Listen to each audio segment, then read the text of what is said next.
Nou ja, dit bly 'n wonderlike voorreg om met die woord van die Here besig te kan wees. En hierdie week het ons ook ons jong volwassenes Bybelstudie gehad en ons was besig gewees in die boek Jakobus.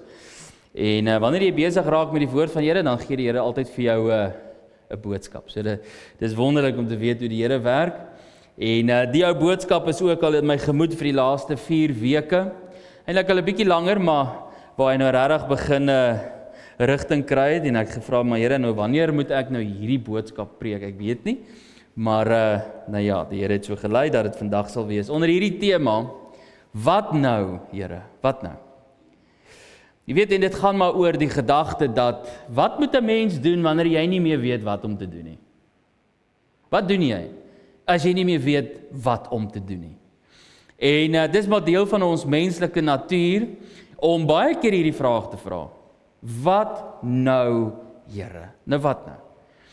En dit is nie uit 'n posisie van arrogansie nie, maar dit is daai, ek is nou verslaaf, want ek het nie antwoorde nie, ek weet nie wat se rigting nie, en ek glo dat u sal dit vanoggend ook sien in die boodskap, soos wat die Here dit vir ons oopmaak. Nou ons gaan eers 'n skriflesing wat ons sal doen, is in Jakobus, hoofstuk 5, die heel laaste hoofstuk van Jakobus, en terwyl die tegnisie besig is om vir ons die skriflesing reg te kry, ek kan ook lees, so moenie te haastig wees as daar 'n probleem is met die tegnologie nie. Dit herinner ons, bring 'n Bybel saam. Kyk nou, sien. Wag dan vanaf vers 7, wag dan geduldig, broers, totdat die Here kom. Let op hoe die boer wag vir die kosbare oes wat die land oplewer.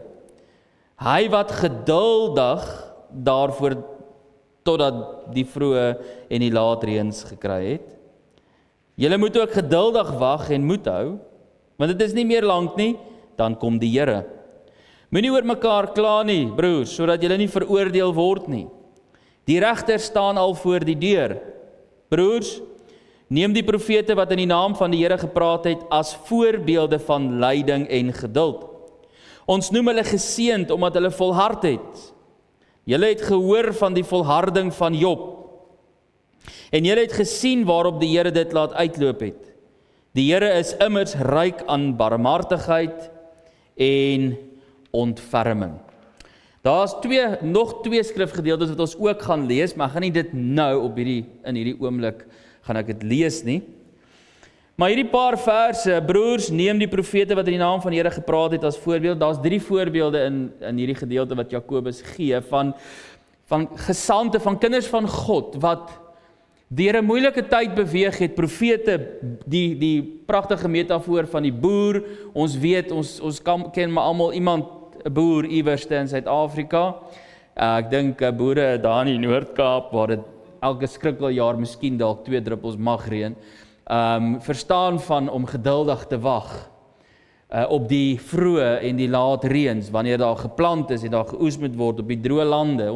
Ons verstaan hierdie metafoor en ek weet ook Jakobus se lesers het hierdie metafoor verstaan, hierdie prentjie verstaan. Ons verstaan dit ook net so goed. En natuurlik die profete. Gaan lees jy die Ou Testament, jy gaan lees die klein profete en die groot profete, en dan kom jy agter, man, dit het nou nie altyd so goed gegaan met die profete nie.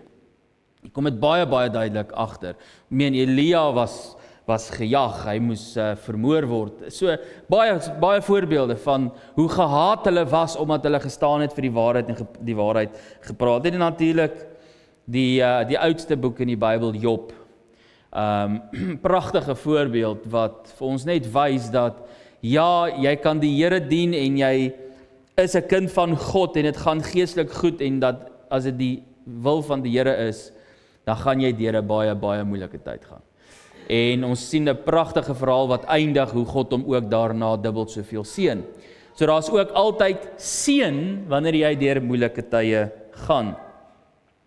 So Jakobus se tema op hierdie gedeelte is natuurlik wat ons gelees het, volharding, 'n oproep tot standvastigheid, volharding, geduld in tye van beproewing, in tye van ongemaklikheid, maar spesifiek met die gedagte van beproewing en lyding.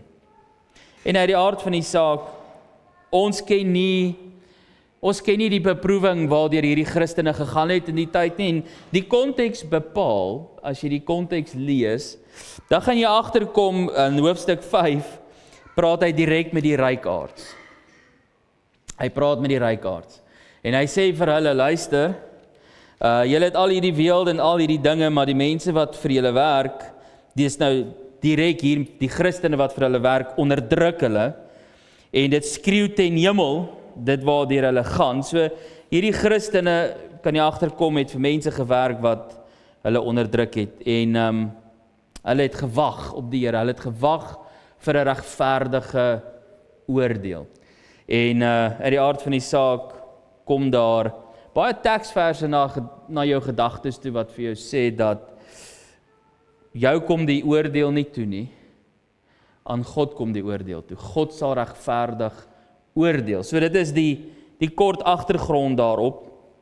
En die geskiedenis is duidelik. As jy die kerkgeskiedenis gaan lees en bestudeer, gaan jy agterkom dat hierdie Christene is deur 'n bitter moeilike tyd. Onder die mag van die rykes is hulle vervolging in die algemeen, omdat hulle Christene was, en hulle gehaat was, en Jakobus moedig hulle aan, om standvastig te bly. Nou, die konteks bepaal ook vir wie word Jakobus geskryf. As jy gaan kyk na die eerste hoofstuk, dan sê hy aan die 12 stamme wat oor die wêreld versprei is. Met ander woorde, tot vandag toe is hierdie brief geldig. Hierdie boek is geldig tot vandag toe, want dit word geskryf vir almal. Almal, en dis die gedagte. Ook tot vandag toe, ook vir ons vandag, wanneer ons met hierdie vraag te doen kry, maar wat nou, Here? Wat nou? Wat se kant toe nou, Here?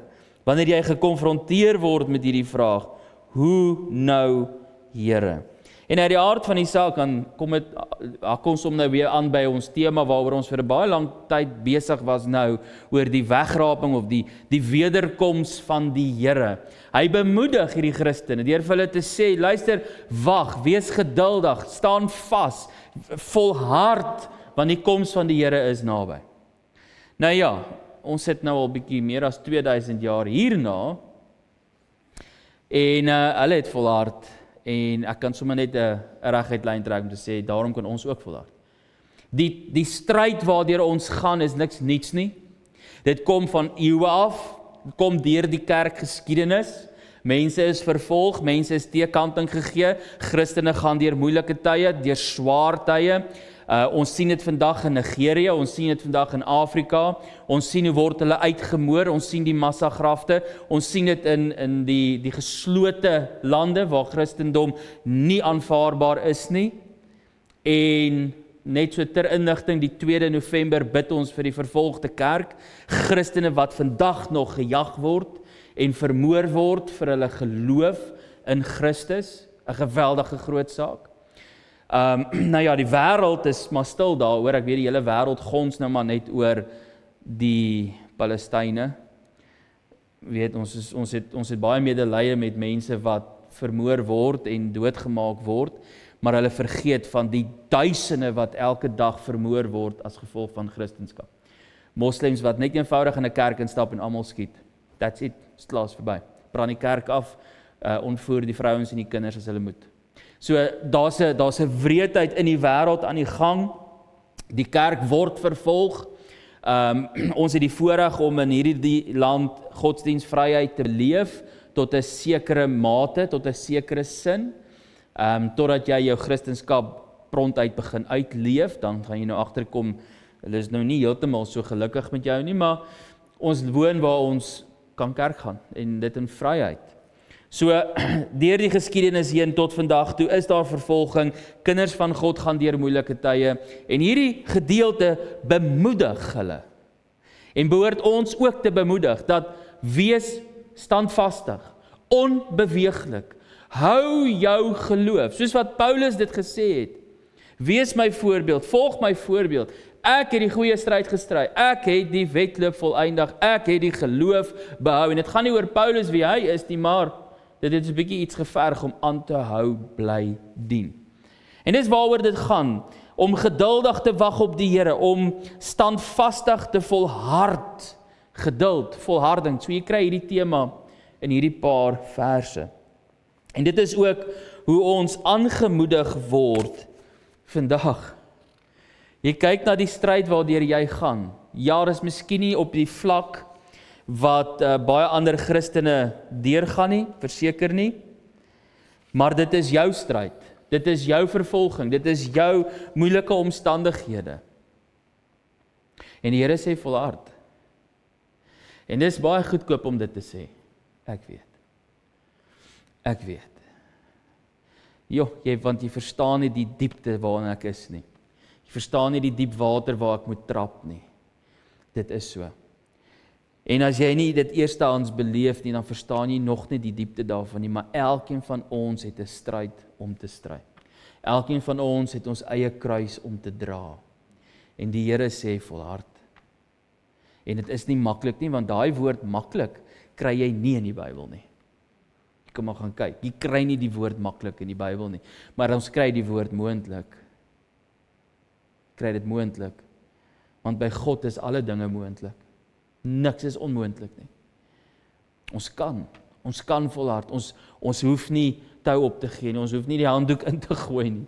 Die Here sê volhard tot die einde toe. Volhard. Die stryd is swaar, dit is so, maar volhard. Dink aan die voorbeelde in die geskiedenis. Dink aan die boer. Dink aan die profete. Gaan lees elke profeet en jy gaan sien hulle het stryd gehad. Maar hulle het volhard. Hulle het deurgedruk. Ons praat nou ook nie eers die voorbeeld van die Here Jesus self nie. Hy was gehoorsaam tot die dood toe. Tot die dood toe. Hy het sy stryd gehad. Maar die vreugde, sê die woord, die vreugde wat hom voorgehou het hy die stryd wat hy nou het en die lyding het hy verduur vir die vreugde wat kom. Dink daaraan, onthou, ons burgerskap is nie hier nie. Hierdie is 'n aardse tentwoningkie. Ons is net tydelik hier. Die Bybel sê 70 en as jy nou baie sterk is 80 en as jy nou ouer raak as dit, is dit 'n absolute blessing. Ons weet dis 'n stryd. Ons weet die hoë ouderdom bring sy stryd mee, sy moeilikhede mee. Elke oggend is daar 'n nuwe pyn op 'n nuwe plek en ons weet dit is nog wat jy moet volhard en dit is nie maklik nie. Mens verstaan dit, maar die Bybel sê 70 en jy vlieg daarheen. Is dit so? Is mos nou gister waar jy nog kaalvoet skool toe geloop het op die grondpad. Ons ken mos die stories. Né?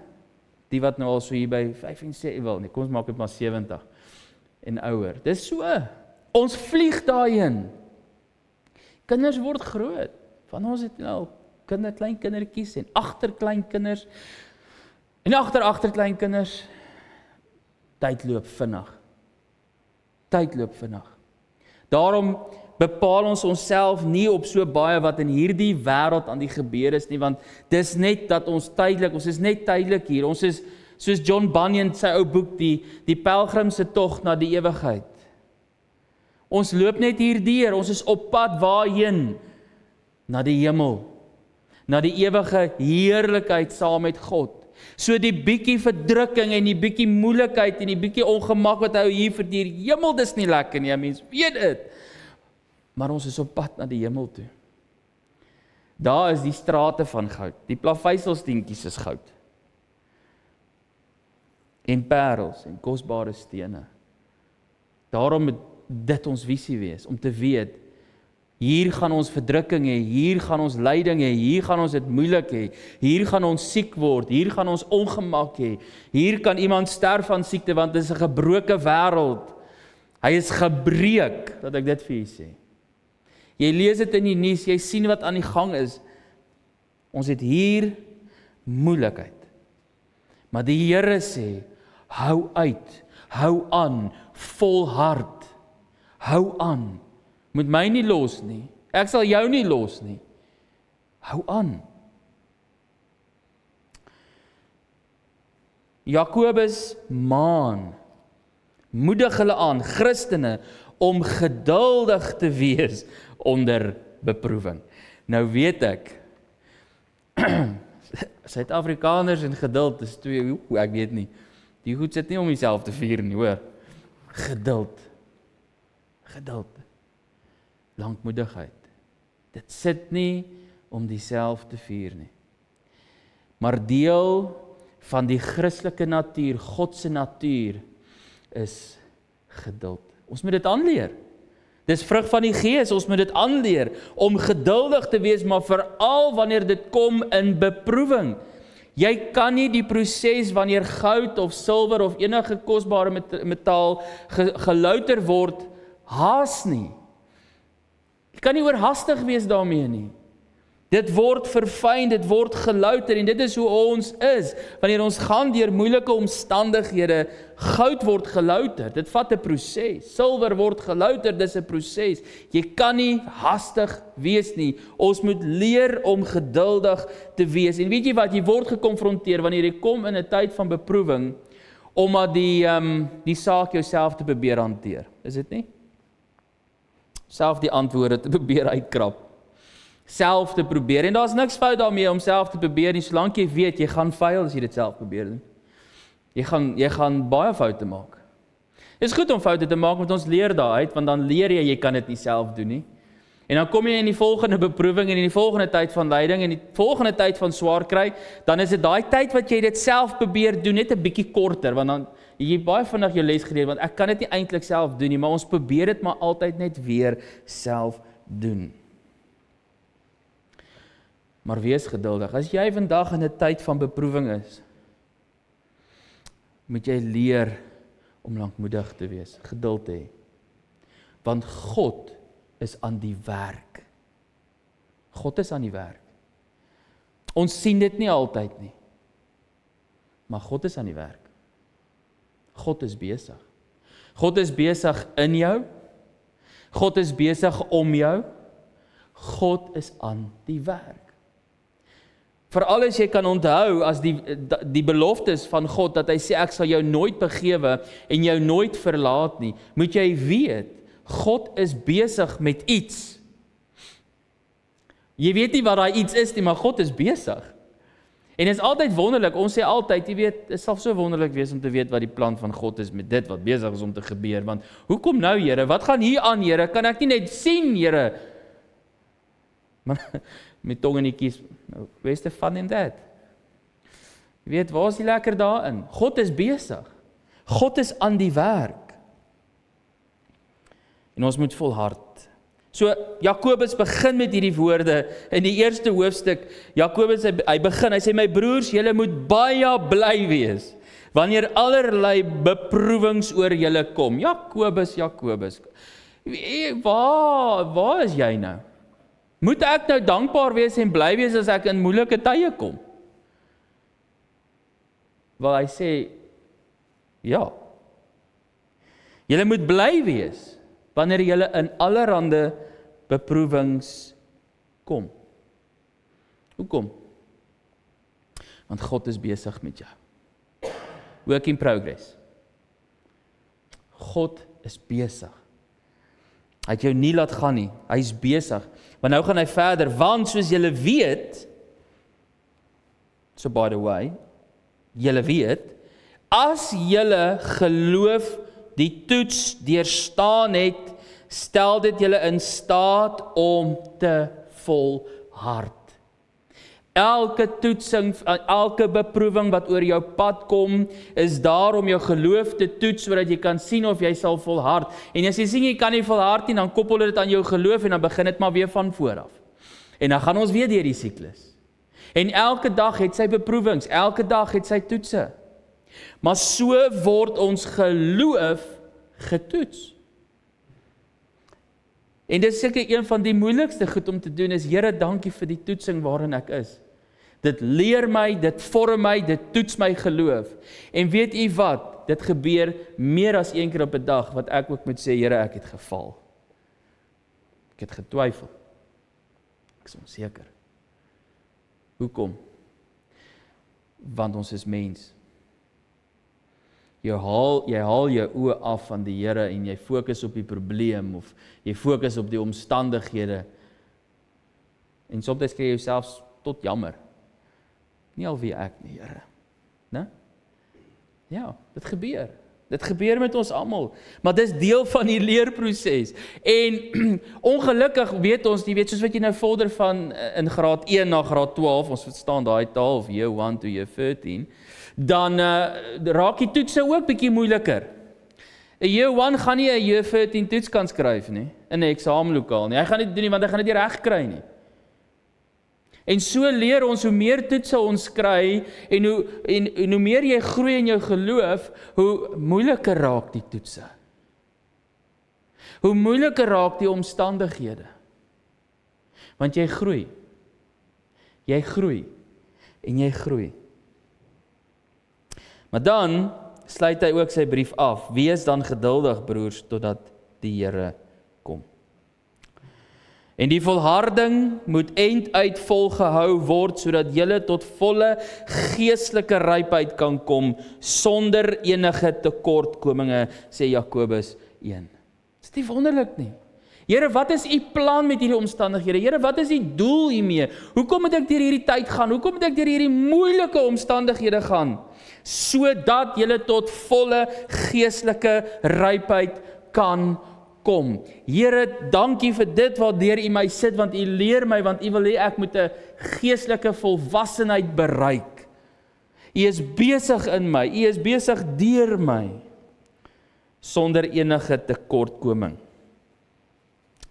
Dis waarmee die Here met ons besig is. As 'n boodskap hier in my kop, ek het hom al gepreek, en gaan oor popcorn. Ja, gesien as jy popcorn spring, dan is daar altyd 'n paar kernels wat nie wil spring nie. Mag nie saak hoe warm jy hom maak, mag nie saak hoe lank jy hom daar hê nie, hy wil nie spring nie. En weet jy, baie Christene is ook so. Wanneer die hitte daar is daar baie Christene wat reageer daarop, en hy ontpop. En dan is daar net daai onwillig is. Hy wil net nie. Hy gaan nêrens heen nie. Hy vorder nie. Wat gebeur met hom? Of hy verbrand of hy word weggegooi. So as jy in 'n tyd van toetsing is, reageer daarop en vra die Here, hoe wil u hê moet ek nou ontpop hier? Dis die idee agter popcorn. Maar dis wat die Here doen. Hy wil hê jy moet bruikbaar wees. Hy wil hê jy moet tot nut wees. Nie in onbruik nie. En in geloof moet jy aan hom vashou, want hy is besig. En is moeilik. Ek is eerlik. Dis nie maklik nie. En u weet dit. Dis nie maklik nie. Want jy kom voor daai versperring, daai T-aansluiting. Here, wat nou? Here, wat nou? Ek het alles probeer, ek het alles gedoen. Ek het nie antwoorde nie, ek weet nie, Here. Maar dan moet jy volhard om die Here te dien. In daai oomblikke moet jy besef, die deurbraak van die Here is nie ver nie.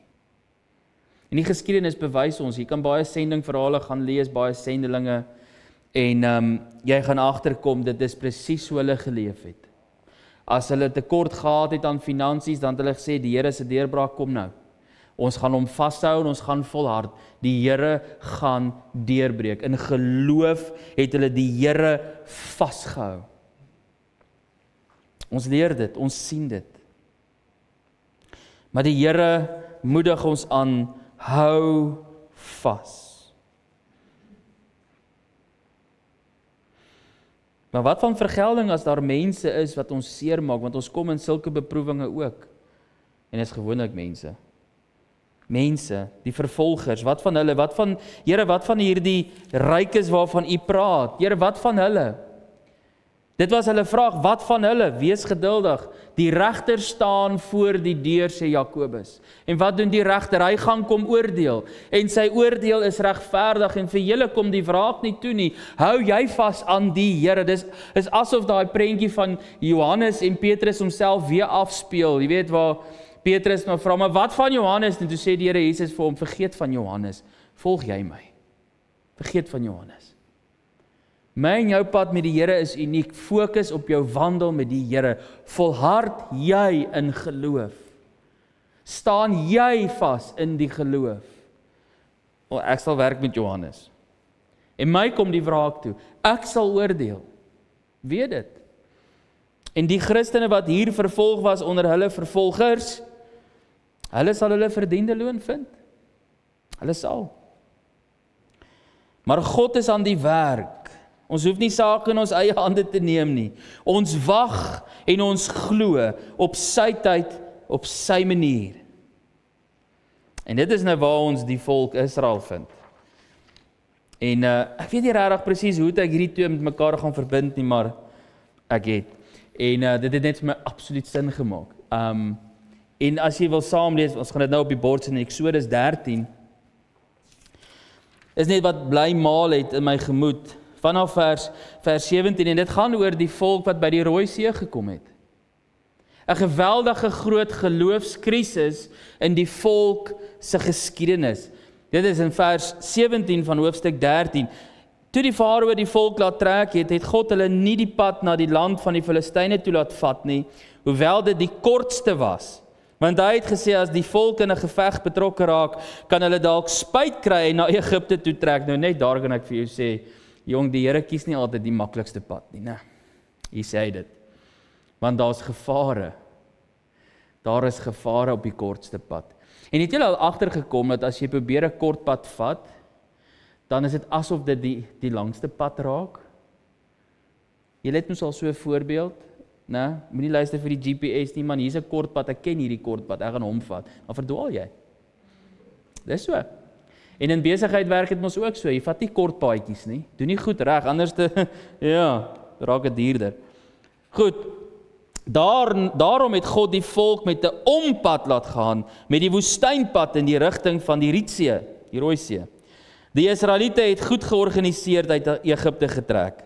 Moses het die liggaam van Josef saamgevat, want Josef het die seuns van Israel dit destyds uitdruklik met 'n eed laat beloof. Hy het gesê, God sal beslis later na julle omsien, en dan moet julle my liggaam van hier af saamvat, oor die geloof. Hulle het Sikot verlaat en by Etam aan die rand van die woestynkamp opgeslaan. Die Here het bedags met 'n wolkkolom voor hulle uitgegaan, om vir hulle die pad te wys, en snags met 'n vuurkolom, om vir hulle lig te verskaf, sodat hulle die dag en nag kon trek. Die wolkkolom bedags en die vuurkolom snags, het altyd voor die volk gebly. So hier kan jy nou sien, God is besig met hierdie volk, na 400 jaar. Na 400 jaar van slawerny, verdrukking, onderdrukking, gelukkig leef 'n mens daarom net 80 en 90 jaar, nie 400 nie, maar dis 'n lang tyd. Dis 'n lang tyd. Van verdrukking, van slawerny, van onderdrukking, van mishandeling ensovoorts. Het God die belofte wat hy gemaak het, tot stand laat kom. Die volk trek. Die volk trek. Geweldige groot gebeurtenis. Ons ken al die wonderwerke wat in die 10 plaae en al die dinge wat gebeur het, maar die volk moet nou trek. En dan in hoofstuk 14, vanaf vers 10, toe die Vader, nou weet ons, hulle het nou intussen het hulle getrek, hulle het hulle goedjies gevat en 'n bietjie van die bure se goedjies ook gevat en van die Israeliete se goedjies wat God gesê het julle kan vat. Hulle het gegee en hulle het getrek met baie goed en hulle was baie mense gewees. En uit die aard van die saak het God gesê, wel, ek gaan die farao weer koppig maak en hardnekkig maak en hy gaan julle agtervolg. Maar ons sien hom, hy sit hulle agterna. Toe die farao nader kom, sien die Israeliete skielik die Egiptenaars sit hulle agterna. Hulle het baie bang geword en benoud na die Here geroep. Hulle het vir Moses gesê, is daar nie begraafplek in Egipte nie, dat jy ons saamsleep om in woestyn te sterwe? Wat het jy ons aangedoen dat jy ons uit Egipte laat trek het? Ons het jou mos in Egipte gesê om ons te laat staan, dat ons vir die Egiptenaars werk. Dit is vir ons beter om vir hulle te werk as om hier in die woestyn om te kom.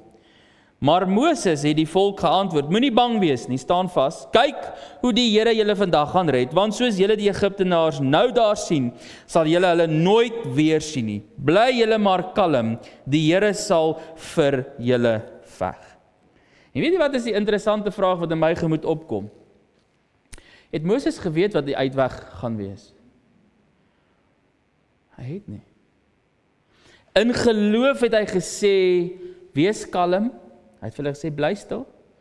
Die Here sal vir julle veg. Die Here sal vir julle uitweg gee. En waar bevind die volk hulle in hierdie oomblik? Op die strand, voor die Rooi See.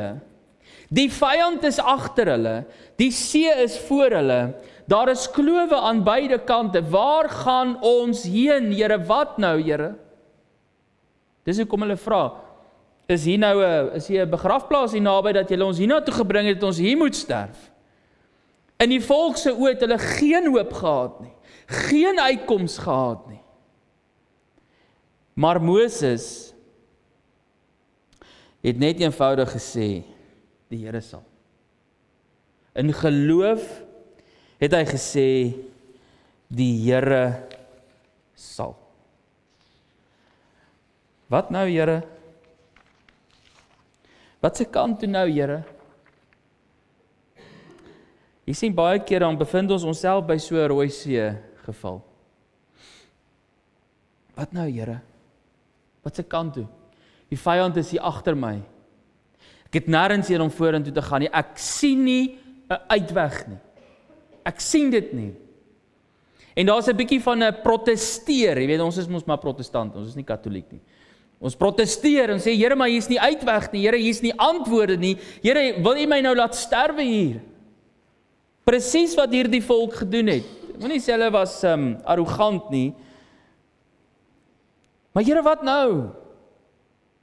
En in vers 15 sê die Here, toe het die Here vir Moses gesê, waarom roep julle so benoud na my?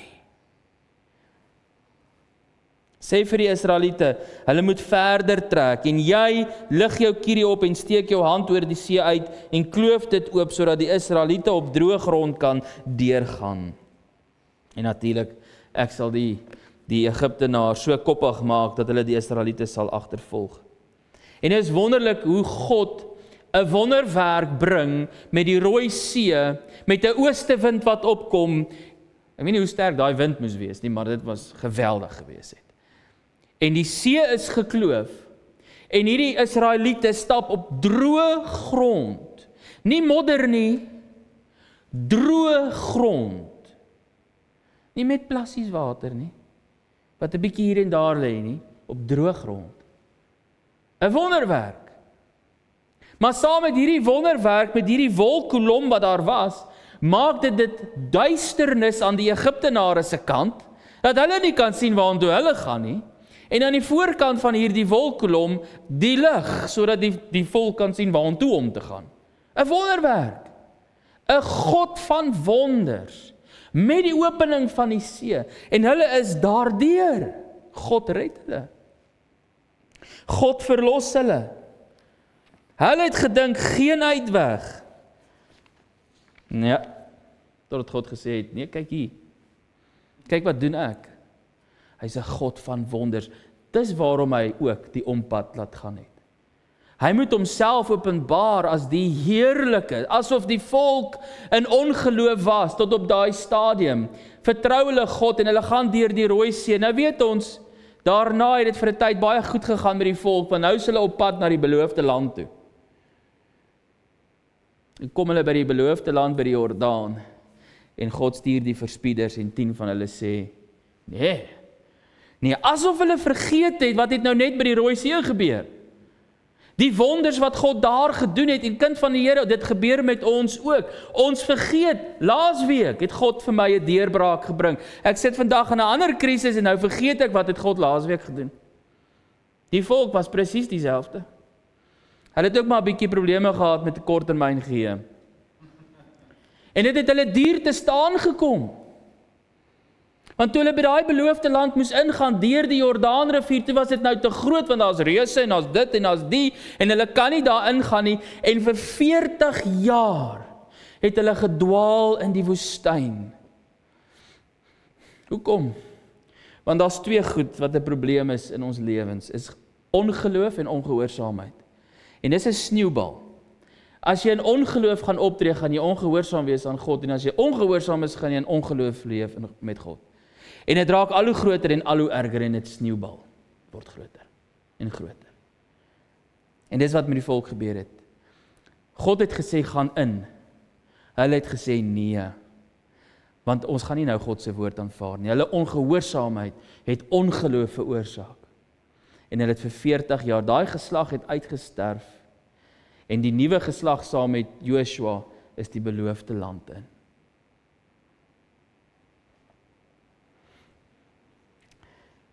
Kind van die Here, as jy kom in daai oomblikke, maar wat nou, Here? Aktiveer jou geheue en dink net aan die wonderdade van God. Hy sal jou deurdra. Hy sal jou deurvat. Hy gaan jou dra. Hy het dit vir jou beloof. En God is nie 'n mens en nimmerie dat hy sou lieg, of 'n man dat enigiets hom sal berou nie. Hy doen sy woord gestand. Hy doen. Die deurbraak kom, ons weet nie wanneer dit is nie. Ons weet nie hoe dit gaan lyk nie. Jy weet nie hoe dit gaan lyk nie. Jy weet nie wanneer dit gaan gebeur nie, maar soos die volk, wag en kyk. Wag en kyk. Volhard. Moenie opgee nie. Moenie ingee nie. Staan vas. Wees stil. Wag in geloof. En daarom die pad wat die Here met ons stap is 'n geloofspad. Ons moet hom vertrou. Ons het geen ander keuse nie.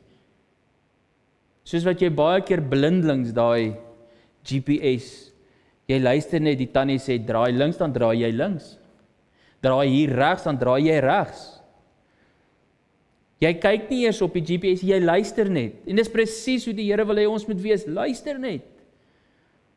Volg hom. Volg hom. Die deurbraak sal kom. Wanneer dit is, nou ja, weet nie. Maar die Here is in beheer.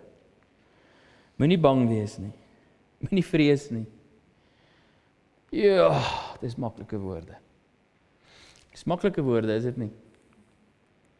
Die stryd is daar. Dis hoekom dit 'n worstelstryd genoem word. Dis hoekom dit oorlog genoem word. Die stryd is vel, dis nie maklik nie. Niks omtrent die geestelike lewe, die Christendom is maklik nie. Enige iemand wat sê dis maklik om 'n Christen te wees, verstaan nie of hy's nog nooit gered nie. Dis nie maklik nie. Maar weet jy hoeveel wonderlike vreugde en blydskap is daar as jy sien waarmee God besig is? Dis heerlik. So geloof en geduld of lankmoedigheid, né? Long suffering kom hier by mekaar uit. Waar ek in geduld in my stryd, in geloof aan God vashou. Al maak dit nie logies sin nie. Al maak dit nie logies sin nie. Hoor wat ek vir u sê, logika is baie keer die vyand van geloof. Hoor wat ek hier sê? Want logies maak dit nie sin nie. Baie keer as Christene sê, maar die Here het vir my 'n logiese brein gegee om logies te dink, dan sê ek, dis great. Dis great dat die Here vir jou logiese verstand gegee het, maar jou logika is besig om jou geloofslewe te onderdruk. En God vra nie vir jou om net in logika te vertrou nie, maar in geloof te vertrou, al maak dit nie vir jou logies sin nie. En daarvan kan ek baie verhale vertel. Het dit vir die volk logies sin gemaak, toe die profete hulle voete in die Jordaanrivier geplaas het vir die beloofde land, het dit vir hulle logies sin gemaak, hierdie rivier is wal aan wal, hier loop ons met 'n ark en ek moet my voete in die water steek, het dit vir hulle logies sin gemaak? Nee, maar hulle het 'n les geleer. Vertrou God, hy weet wat hy doen. En daai oomblik het daai water opgehou loop. Kind van die Here, die grootste geloofstappe wat ons maak, gaan baie keer teen logika aan. Want dit maak nie logies sin nie. Vir ons menslike verstand maak dit nie lekker sin nie. Maar God is in beheer. Vertrou hom. Nou ja, hierdie 3 illustrasies wat hier gebruik word, natuurlik uit die aard van die boer, ons het hom nou al reeds gehad. Dis ook interessant as jy daaraan dink, die boer doen alles wat hy kan doen. Hy ploeg en hy dis en sit al die wonderlike misstowwe in die grond en hy sit die saad in die grond en hy, ag man, dit gaan te wonderlik en dan gaan sit hy op die stoep en dan wag hy. Dis net, ek weet, dis bietjie oorgedramatiseer, hy sit nie regtig nooit stil nie, maar daar's altyd iets om te doen, maar hy wag. Sorg dat die lande skoon bly, dis 'n baie belangrike ding, sorg dat die lande skoon bly, maar hy kan niks doen dat daai saadkorrel kan groei nie. Hy kan niks doen nie, want God laat groei. En God gee die reëns. Die vroeë reëns, die laat reëns, en dan moet hy oes. Daar's 'n gedeelte in hierdie geloofspad waarin ek en jy niks kan doen nie. Ons moet dit besef. Daar's dikwels goed wat ons net sê, Here, dis buite my beheer. Hieromtrent kan ek niks doen nie. En hoe vinniger jy dit besef, hoe beter. Want ek het ook so 'n temperament waar ek voel ek kan iets hieromtrent doen. Ek moet iets hieromtrent doen. As ek niks doen nie, gaan nie niks gebeur nie. En die Here het al baie lesse kom leer. Dis buite jou beheer. Gee dit vir my, los dit by my. Moet dit nie weer vat nie. En wanneer jy jou probleem, jou bekommernis op die Here werp, ons ken daai vers, werp al jou bekommernisse op die Here, want hy sorg vir jou. Ons ken daai vers, moet tog nie die goed weer gaan haal nie. Want ons doen dit ook. Ons vat ons probleem, ons vat ons bekommernis, ons vat ons lyding, ons vat ons hartseer, dan gaan sit ons dit by die voet van die kruis vanoggend, en vanaand as ek by die huis kom, dan gaan haal ek dit weer. Nou gaan ek weer daaroor worry. Die Here Jesus sê, moenie worry oor die dag van môre nie, want jy gaan nie jou lewe verleng nie. Dit help jou niks, dis buite jou beheer. Dis buite jou beheer, dit behoort aan hom, hy sal dit uitsort. Hy sal dit uitsort. Dit is vir my interessant, ek dink nou daaraan, vorige gemeentes, net 'n voorbeeld, het ek baie keer geworstel oor, soos byvoorbeeld gemeentefinansies. Erg!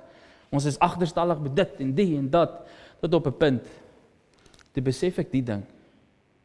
Hey, ek kan niks hieromtrent doen nie. Dis God se saak. Hy is in beheer daarvan. Ek het baie beter geslaap. Want hy is in beheer. Nie ek nie. En so in jou geestelike lewe is daar baie keer goed wat gebeur, wat net buite jou beheer is. Here, hieromtrent kan ek niks doen en besef dit. En gee dit aan die Here en los dit verkieslik daar. Maar hierdie boer, hy plant en dan is daar seën, daar's 'n oes. Hierdie profete het geprofeteer. Hulle het geprofeteer, mense het tot geloof gekom, hulle het hulle werk gedoen, hulle het volhard en daar was seën. Job het volhard. Ja, dit was nie elke dag maanskyn en rose nie, hy het verkeerde vriende gehad wat vir hom slegte raad gegee het, en hy het 'n vrou gehad wat hom slegte raad gegee het, maar nogtans al het hy alles verloor, letterlik alles. En hy op 'n ashoop was, en hy met God deur geworstel het, was daar aan die einde van sy lewe seën. So wat sê ek vir jy? As jy kom op daai plek waar jy sê, Here, ek weet nie meer wat om te doen nie, Here, ek weet nie, Here, ek het nie antwoorde nie, weet dit, daar kom seën. Iewerste kom daar seën, daar's 'n uitweg, dit kom. Dis op pad.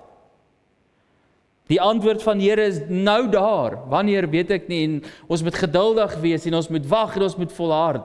Dis al wat ons weet. So kind van die Here, gebruik hierdie illustrasies, gebruik hierdie metafore, gebruik die geskiedenis om te besef, as jy by daai T-aansluiting kom, wat nou Here? Die Here se deurbraak kom. En is nie verniet nie. Dit waar ons deurgaan is nie verniet nie.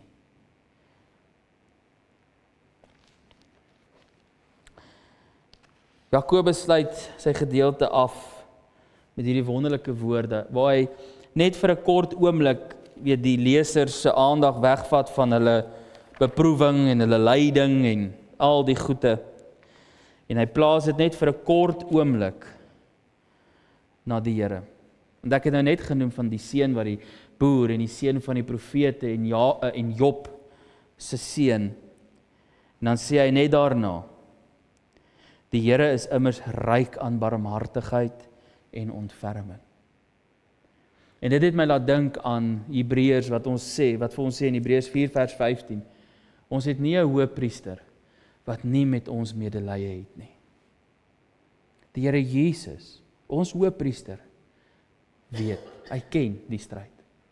Hy ken die hartseer, hy ken dit. Hy weet, hy het medelee met jou. Hy het ware empatie, nie net simpatie nie. Simpatie is mos, hey, God bless, sterkte vir jou, ons bid vir jou. Maar empatie is waar, soos Galasiërs sê, jy dra die ander se laste. Dis presies wat jy sien by die Here Jesus, waar hy jou laste dra. In jou plek dra hy dit. Hy ondersteun, hy versterk, hy bemoedig. Hy voel saam met jou, hy weet waardeur jy gaan. Jy is nie alleen nie.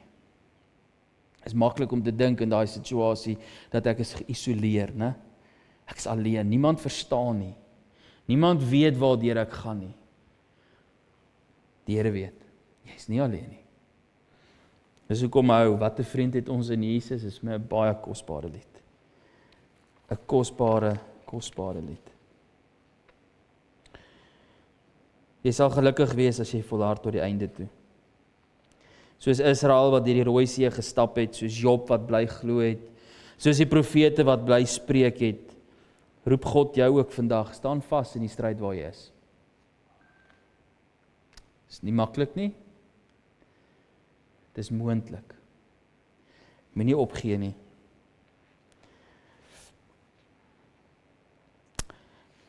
Ek wil afsluit. Ek dink baie van u ken, dis baie, wel ek glo dis 'n ou lied, maar 4 Days Late. Dis 'n pragtige gospel lied, 4 Days Late. En gaan maar oor Martha en Maria en natuurlik Lazarus wat gesterf het en hy is nou al in die graf en die Here Jesus kom toe uiteindelik op die toneel. Maar ons weet die Bybel sê, Lazarus is al 4 dae gelede al dood. Hy begin al ruik. En in die lirieke is daar die woorde: You may be fighting a battle of fear. You've cried to the Lord, I need you now, but he has not appeared. Friend, don't be discouraged, because he's still the same. He'll soon be here. He'll roll back the stone and he'll call out your name. Ga luister daai lied. Dit gee vir jou baie anders die betekenis as jy net besef, al dink ek, Here, U is te laat. Alle hoop is weg. Here, ek weet nie meer wat om te doen. Hierdie T-aansluiting is hopeloos te rooi na my sin. Ek weet nie meer nie. Die vyand is hier agter my, gaan my nou inhaal. Die see is hier voor my, ek kan nie deur nie. Hier's klowe, Here, waarheen, wat nou? Al dink ek, God is laat. Sy betyds. Want God werk op sy tyd, nie my tyd nie. Op sy tyd. God vra van ons om te volhard. En dit kom vanuit 'n mond wat elke dag hiermee worstel. Dit is nie vanuit 'n high vroun wat dit neerkom nie. Ek ken hierdie stryd. Ek weet, ek besef, dit is nie maklik nie. Maar dit is moontlik. Want God sal jou nie laat gaan nie. Jy's in sy handpalm gegraveer. Johannes 10 sê ek is in sy hand. Hy sal jou nie laat gaan nie. Al voel dit vir jou so. Hy sal jou nie laat gaan nie. Hoekom nie? Hy is immers ryk aan barmhartigheid, mercy, grace en ontferming.